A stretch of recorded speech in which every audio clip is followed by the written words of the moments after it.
Welcome. In today's subreddit of Entitled Parents, we're going to be looking at 3 taunting stories. So, sit back, relax, and enjoy. This first story was posted by Not a JoJo, so a big shout out to them. With the title of, EP Tries to Hit My Pregnant Mom, Loses Custody of His Only Child. Let's get straight into the story. Some context: I was 11 when this happened and my mom was about 8ish months pregnant with my little brother. Her live-in boyfriend was a massive waste of DNA and usually took his frustration out on me, but he thought I was at Mima's, my grandmother, because my mom's dietary changes while being pregnant were causing me health problems. I was over helping her with housework and had been playing games for about an hour at the time of the incident. So a-hole had gotten home at about 8 or 9 p.m. and he was already in a bad mood for some reason. My mom was going to see what was going on and asked him to stop shouting because last time the neighbors came over due to the noise volume and she didn't want to have to explain that one again. Honestly, I didn't blame her. She's pregnant, her feet hurt, and she was in the hospital for kidney stones like 3 days before this happened, so she's tired and frustrated.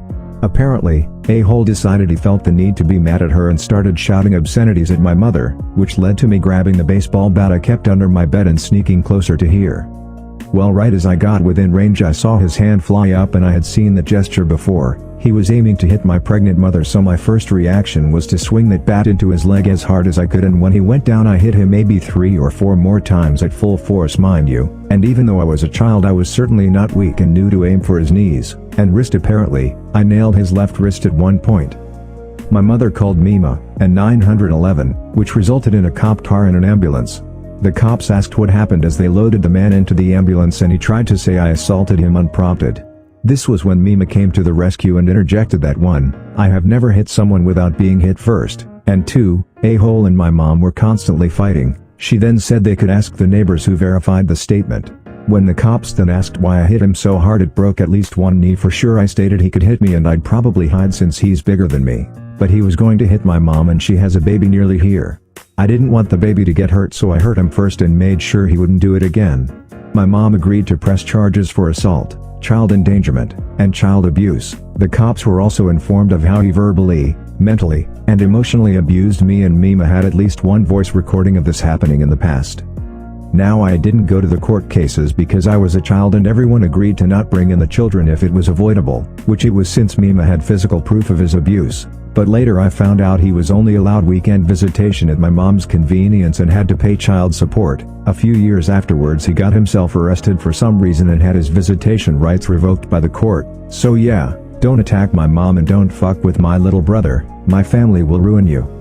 Nothing was more gratifying than knowing this man can no longer see his only child because he thought he could get away with being an abusive dick.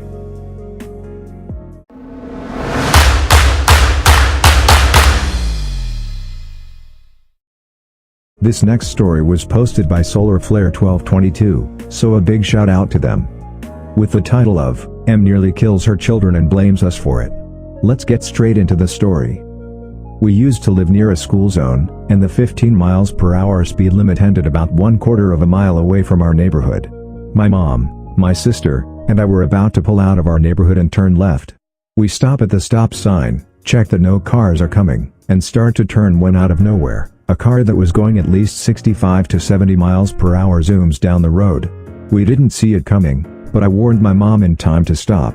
That car hits us, spins out of control, crashes into a stop sign and demolished the wall of one of our neighbors. Thankfully, we only busted our headlight and some minor front of the car damages. Everyone in our car was fine. We rush over to the other car and sitting in the driver's seat was the mom, M, and a child that was in the passengers while in a child Seat. In the USA, children that require a child seat have to sit in the back, and this child, in particular, was no more than 5 years old. In the back, there were 2 other children, between 7 and 10, without a seatbelt, and one of them was unconscious. I deal with a lot of first aid and CPR in my line of work, so I rush to help the kids. The mom struggles to get out of the car. I ignore her, seeing the children are more important, and as I am trying to get the door open, I hear screaming. Come help me. I'm sorry. Are you in pain? Can you move too? Yeah, but this was several years ago, so my memory is a little hazy. I can't get out.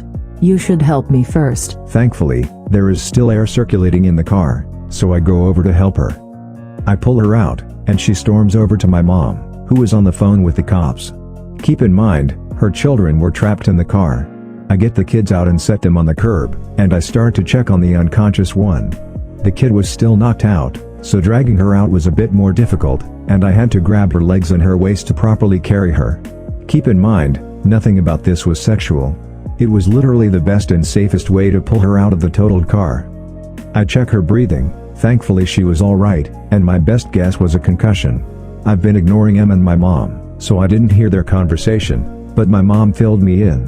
What the F is wrong with you? 1 second, officer. Excuse me, but I'm on the phone with the cops. Would you like to talk with them? Snatching the phone from my mother's hand. Hello?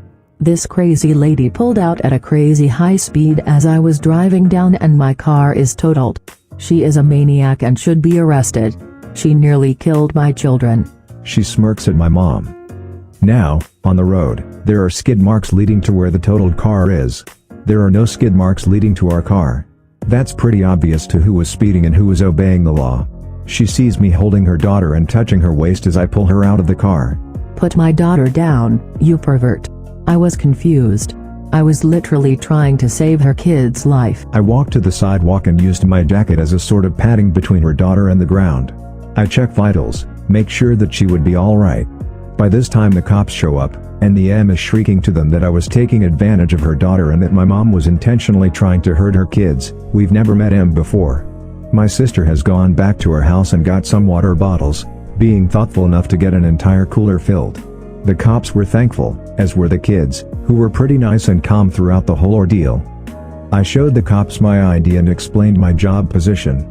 They got an ambulance who confirmed that what I did was the right thing to do and the way I got the daughter out of the car was the best way possible. We think that everything is going to be calm, but oh no. Cop, ma'am, it's very obvious that you were the one who was speeding. I think it's more than fair if you don't get the lawyers involved and you each pay the respective damages. No way. She clearly wanted to kill my kids. She is a reckless driver and should be punished. Another cop, who was taking my statement, said, "This woman had one of her children in the front seat and neither kid in the back was wearing a seatbelt." We also had a digital speed camera up on the road, and a third cop went to go check it. Em not only went 75 miles per hour on a 35 miles per hour zone, but she started her speeding at the school zone while the school was letting out, meaning kids were everywhere.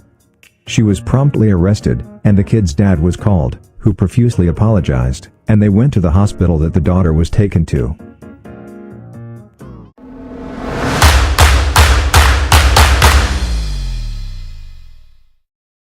This next story was posted by Nickleaf, so a big shout out to them. With the title of, entitled "Anti-Vaxxers Cause Over Half My Class to Catch the Chickenpox, Expect a Thank You." Let's get straight into the story. This happened back when I was in kindergarten, so some details are a bit fuzzy, but the story is very much real. When I was in kindergarten, entitled boy came to class one day with chickenpox. This wasn't a mild case either. The spots were angry and red, and within a few hours, a couple of our classmates were itching. My teacher had immediately called his parents, but they refused to pick him up, saying that it would be good for the other children to be around him and asking her to just leave him in the classroom. Now, only about half my class had gotten their chickenpox shots at that point. My parents were really good about getting my brothers and me our shots when we were supposed to get them. But as this was early in the school year, a lot of the parents hadn't gotten their kids vaccinated for chickenpox yet. To enroll in kindergarten at my elementary school, you have to either vaccinate your kids before the school year starts, or within 3 months after. My teacher didn't know what to do. The officer told her that if the parents wanted the kid to remain in class, she was technically supposed to let him unless other parents complained or the principal deemed him a danger to the other students. The principal was over at the high school on the other side of the city. He was principal of both. Weird Christian school thing. He would rush over when he could, but because of the school handbook, the EB had to remain in class. My teacher asked the school secretary to call our parents, but she only had a home number for most parents and ended up with a lot of answering machines. So in kindergarten, everyone sat at table groups, and I was at EB's table. He was carrying on like normal, yelling about Power Rangers. I was also the only kid at our little table who had been vaccinated. I remember feeling bad because one of the girls was scheduled to get her shot the next day. Talk about bad luck. A lot of the kids at my table started itching, and the girl who was supposed to get her shot the next day showed me her arm, and she had very faint pink dots. I don't know if chickenpox usually moves that quickly, or if EB just had a super mutant strand, but I was freaked out. I knew I had gotten a shot that my mom promised would protect me from getting sick, but I was also 5 and still thought Stitch from Lilo and Stitch was a real being who lived in Hawaii. I was convinced that touching EB would mean I would die from chickenpox. So my friends and I all avoided him like he had, well, the plague. Finally, the principal bursts into the room and kneels down in front of EB. He asks EB to please come with him so they can call his parents together. About 20 minutes later, the entitled parents show up. Shit hits the fan. Entitled mom starts screaming about how both she and her husband are licensed chiropractors and know all about the evils of vaccines and how vaccines give people autism. My oldest brother has Asperger's. If this had happened like 5 years later, I could have roasted the hell out of these anti-vaxxers for their stupidity. Entitled dad tries to calm him down, but also quietly tells my principal that as licensed chiropractors, they know and have seen how vaccines not only give children autism but also make them gay. As a lesbian, I could have roasted the shit out of them had this taken place years later. My principal firmly tells them that EB needs to go home and can only come back when he is no longer sick. EP try to fight back, but my principal is firm, and EB is dragged away from my class begging his parents for a new Power Rangers toy. As the week went on, more and more of my classmates dropped like flies, until only about 7 of us remained. We were the lucky 7 who had been vaccinated prior to the start of the school year, and since most of the class was homesick, we got to play a ton of games and pick out the books we wanted to read. Usually the class voted, and we 7 were often among the outvoted group. After a few days, my classmates began to return, not a red spot in sight. But it was a few weeks later that the real kicker happened. The entitled parents sent out emails to all the parents of kids in my class, painting themselves as the victims and heroes for exposing the class to life's natural vaccine. My dad got mad, because even though I didn't get sick, thanks parents who were on top of my vaccinations, you all rock, a lot of my classmates did. The entitled parents asked for a thank you from the other parents, and needless to say, they got no thank yous and only a lot of passive-aggressive remarks and glares in the hallway. Also, don't feel too bad for EB, he turned out to be one of the biggest entitled douchebags I've ever met. I went to school with him all the way up through high school and he's one of the worst humans I've had the displeasure of dealing with. The entitled apple doesn't fall far from the entitled tree,